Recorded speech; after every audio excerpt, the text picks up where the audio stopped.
Cái khó nhất không phải là quên đi một người, mà là học cách sống tiếp với khoảng trống họ để lại.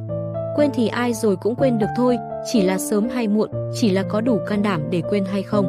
Nhưng khoảng trống ấy thì không dễ biến mất, nó nằm trong những thói quen cũ chưa kịp bỏ, trong những lúc mệt mỏi vô thức muốn kể cho người ấy nghe, trong những buổi tối rảnh rỗi chẳng biết nhắn tin cho ai. Có những ngày tưởng chừng mình đã ổn rồi, vậy mà chỉ cần một câu nói quen, một bản nhạc cũ hay vô tình đi ngang qua nơi từng ngồi cùng nhau, mọi thứ lại trùng xuống. Không phải vì còn yêu nhiều đến thế, chỉ là chưa quen với việc thiếu đi một người từng rất quan trọng. Người ta rời đi, mang theo cả một phần cuộc sống của mình, để lại một khoảng trống mà mình buộc phải tự lấp bằng thời gian, bằng sự im lặng và bằng việc học cách tự chăm sóc bản thân. Rồi cũng sẽ đến lúc mình sống tiếp được thôi, chỉ là chậm hơn người khác một chút, cô đơn hơn một chút, nhưng không sao cả.